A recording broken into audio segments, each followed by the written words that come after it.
Salut à tous et bienvenue sur ce Daily Crypto où je vous condense les actualités crypto et blockchain de la journée. Et aujourd'hui, on va voir entre autres Crypto.com qui fait marche arrière, les banques argentines qui sont chaudes sur les cryptos, une plateforme de démocratisation des DAO qui lève 6 millions de dollars, le Hypecoin qui pourrait prochainement migrer sur une autre blockchain, ou encore un mineur qui vend 250 bitcoins. Bref, je vais vous parler de tout ça et du reste des actualités de la journée. Mais avant de rentrer dans le vif du sujet, je vous rappelle que mes vidéos ont un but informatif et que je ne suis pas un conseiller financier. Et je vous invite également à venir me suivre sur Twitter et mes autres réseaux sociaux que vous trouverez en description. Et bien sûr, si vous appréciez ce format, pensez à défoncer le pouce bleu et à vous abonner pour être notifié dès que je sors une nouvelle vidéo pour ainsi être au courant des dernières actualités du monde crypto. Et on commence avec l'état du marché en ce mardi avec un marché qui est en majorité dans le vert, avec Tron qui fait un plus 7%, HNT qui fait un plus 9%, et bien sûr Algorand qui fait un plus 12% suite à l'annonce d'un énorme partenariat. Et bien sûr, je vais vous parler de ce partenariat dans les actualités du jour, mais passons sans plus attendre aux actualités de ce mardi 3 mai 2022. On débute les actualités du mardi avec Crypto.com qui fait marche arrière suite au tollé qu'a provoqué la forte baisse des rendements proposés. En effet, on apprenait hier que la plateforme allait grandement diminuer les offres de cashback et les rendements en stacking, et donc suite à la vive réaction de la communauté et la chute du token CRO, la société a décidé de revenir sur ses décisions et elle annonce qu'au final, elle ne va pas totalement supprimer les récompenses pour les possesseurs des cartes de niveau inférieur. Mais il faut préciser que les rendements qui seront effectifs à partir du 1er juin resteront malgré tout inférieurs au taux proposé aujourd'hui. Bref, Crypto.com fait un pas vers la communauté et le cours du token CRO a légèrement remonté suite à cette annonce, mais il semblerait que la plateforme a d'ores et déjà perdu une partie de leur clientèle qui sont à la recherche de haut rendement et qui sont partis vers d'autres acteurs qui proposent des offres plus rémunératrices. Partons maintenant en Argentine avec deux nouvelles banques qui se lancent dans les cryptos. En effet, on apprend que la Banco Galicia, la plus grande banque privée du pays, et la Bribank qui est une néobanque vont commencer à proposer l'achat de BTC, d'ETH et d'USDC. À savoir que l'Argentine est le 10e pays en termes d'adoption des crypto-monnaies, et le président avait déclaré en août dernier qu'il considérait que les cryptos pouvaient être un bouclier contre l'inflation, et qu'une adoption des cryptos n'était pas impossible. Et pourquoi les cryptos se démocratisent autant en Argentine ? Eh bien, le facteur principal est bien sûr la forte inflation que subit le pays depuis plusieurs années et qui a même accéléré ces derniers temps avec le conflit en Ukraine qui a fait monter les prix de l'énergie et de l'alimentation.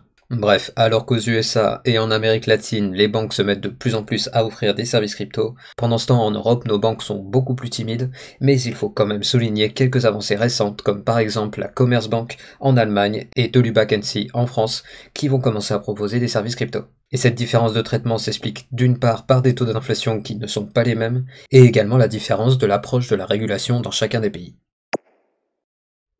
Et en parlant des acteurs traditionnels qui continuent leur plongée dans le secteur crypto, on a appris hier que VanEck va lancer une série de 1000 NFT uniques. Et pour rappel, VanEck est un gestionnaire de fonds spécialisé dans le secteur numérique, et ils sont aussi reconnus comme étant très engagés dans la proposition de produits crypto. Et avec leur série de NFT, ils deviennent ainsi le premier gestionnaire de fonds à se lancer dans ce secteur, et leur NFT sera à l'effigie d'un personnage fictif inspiré de Alexander Hamilton, un des pères fondateurs des États-Unis. À savoir que ces NFT seront offerts à des personnes au hasard qui souhaitent avoir un accès anticipé à des opportunités d'investissement avec le fonds. Et concrètement, chaque NFT sera comme une carte de membre qui donnera 3 niveaux d'accès différents en fonction du niveau de rareté du NFT. Bref, comme vous pouvez le voir avec cette actualité, on a la réelle utilité des NFT qui commence à être comprise par de plus en plus d'acteurs et l'aspect purement spéculatif pourrait progressivement se détacher de ce secteur. Et en parlant de l'évolution des cryptos, on a aujourd'hui la plateforme Syndicate qui lève 6 millions de dollars pour son développement. Mais déjà, Syndicate, c'est quoi? Eh bien, pour faire très simple, il s'agit d'une plateforme qui a été lancée fin janvier de cette année et qui propose un ensemble d'outils qui facilitent la création de DAO. Et pour ceux qui veulent creuser sur ce projet, je vous mets en description une vidéo qui vous en parle beaucoup plus en détail. Mais revenons à leur actualité qui est la levée de fonds. Il faut savoir que cette levée a réuni quelques gros acteurs du secteur, tels que par exemple Circle Venture, OpenSea, Uniswap Lab Venture ou encore Carta. Bref, vous l'avez compris, on a ici des acteurs sérieux et bien établis dans le secteur crypto qui valident via leur financement le développement de la plateforme Syndicate qui ambitionne de démocratiser la création de DAO qui pourrait devenir un jour la forme juridique que beaucoup de sociétés adopteront même en dehors du secteur des cryptos. Et d'ailleurs, en parlant d'acteurs crypto qui promettent du lourd dans l'avenir, on a aujourd'hui Algorand qui a signé un partenariat avec ni plus ni moins que la FIFA pour devenir la plateforme officielle de l'organisation. Et pour ceux qui ne sont pas trop branchés football, la FIFA c'est en gros la fédération qui gère le football au niveau mondial, donc ici on parle d'un géant.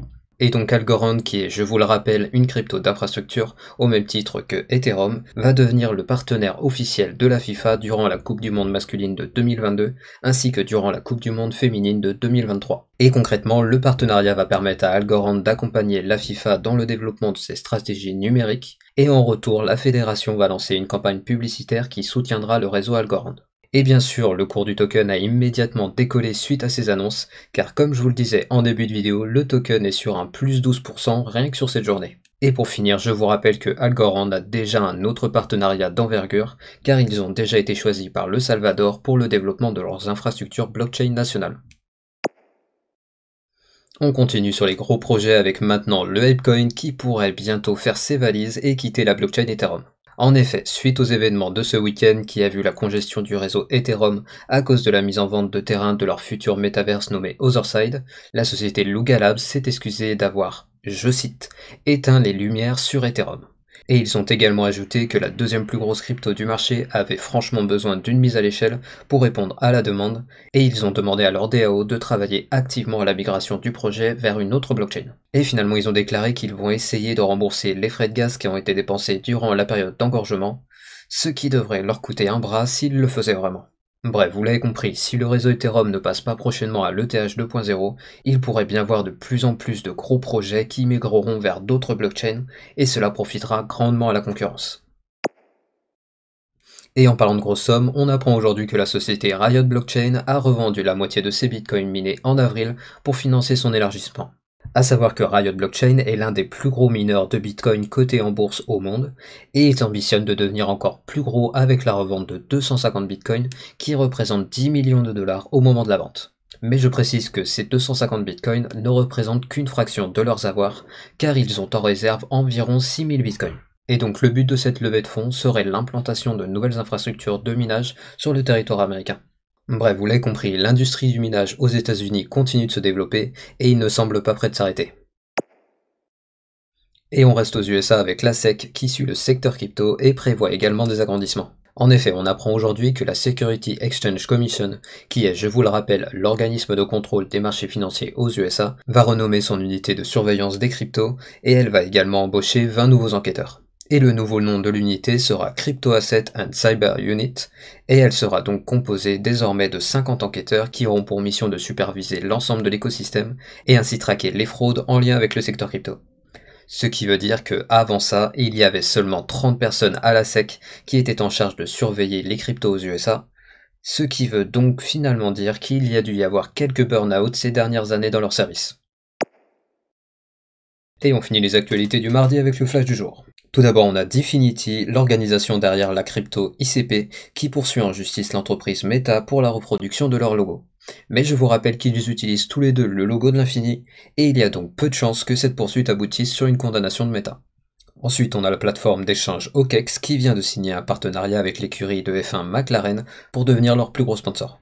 Et finalement, on a une étude du site Ask Gambler qui s'est demandé quelles étaient les cryptos les plus populaires en Europe, et en se basant sur Google Trends, il en ressort cette carte où l'on voit que le Shiba Inu est décidément très populaire en France, en Espagne, en Angleterre ou encore en Italie.